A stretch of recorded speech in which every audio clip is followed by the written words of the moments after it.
You ask Tiger to solve. This deals with linear equations with one unknown.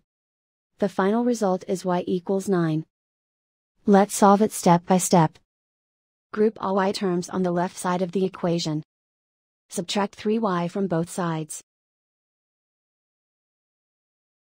Group like terms.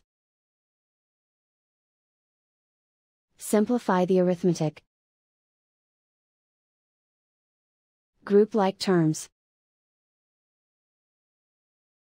Simplify the arithmetic. Group all constants on the right side of the equation. Add 18 to both sides.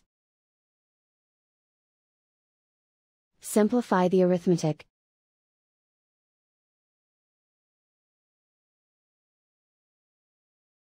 Isolate the y. Divide both sides by 3. Simplify the fraction. Find the greatest common factor of the numerator and denominator. Factor out and cancel the greatest common factor.